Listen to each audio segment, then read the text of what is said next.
Hello সবাইকে, আসসালামু আলাইকুম। কেমন আছেন সবাই? যেহেতু ঈদের পরে আমার এই ব্লগ আপলোড হচ্ছে, সেহেতু সবাইকে জানাচ্ছি আবারও ঈদের শুভেচ্ছা, ঈদ মুবারক। আর আমি ঈদের 2 দিন আগে হঠাৎ করে একটা কাজ পড়ে গেছিলো, যে কারণে আমাকে সিলেটের ছাতকে যাওয়া লাগতেছে। তো আমার ঈদটা আসলে এখানেই করা।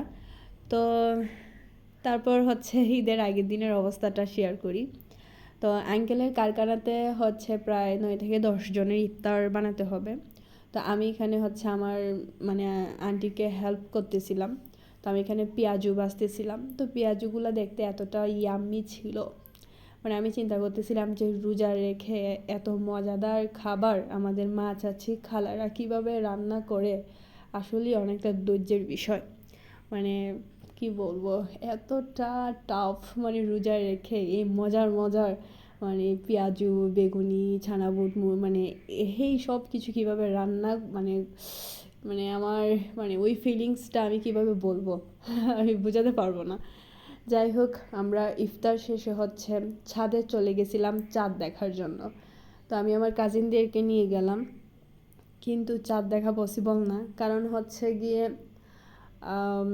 এই যে আপনারা দেখেন, জাস্ট লুক কত লাইট। এগুলো ছাতকের লাফার্স একটা কোম্পানি আছে, ওই কোম্পানির লাইটের আলোয় চাঁদের আলো কিছুই না, হার মেনে গেছে। যাই হোক, ছাদে আমরা চাঁদ দেখতে পারি নাই, এজন্য দেখি যে আঙ্কেলের যে মানে কৃষি যে মানে চাঁদ কৃষি যেটা আছে, ওইটাতে গিয়ে দেখি যে খুব সুন্দর, এটাকে মেবি বলে ফুলকপি। ওইটা দেখে তারপর চলে আসলাম। তারপর আমরা বসে পড়েছিলাম মেহেদি দেওয়ার জন্য। তো ফার্স্টেই আমি মেহেদি পরে নিই। তো আমি আসলে আমার মেহেদি অনেক দিন পরে আমি এই ঈদে মেহেদি পরেছি।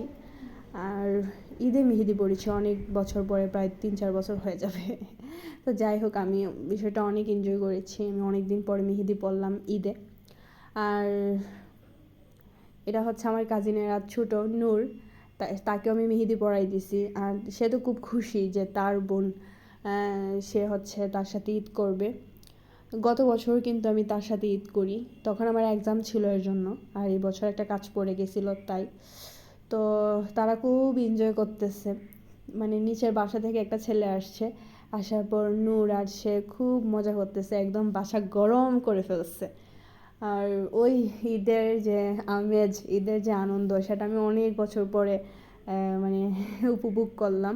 তো আমি কিছু বলতেছি না, কারণ গিয়ে ঈদ এটাই তো নাকি, মানে চাঁদের রাত, চাঁদ রাত যেটাকে বলে, এটাই তো ছেলেমেয়েরা একটু এনজয় করবে। আর নিচের বাসা থেকে একটা মেয়ে আসছে, সে যখন শুনছে যে আমি মেহেদি পরতেছি, সেও চলে আসছে আমার হাতে, মানে ওকে মেহেদি পরিয়ে দেওয়ার জন্য। তো এই ছিল আমার ঈদ। আবারও সবাইকে জানাচ্ছি ঈদের শুভেচ্ছা, ঈদ মুবারক।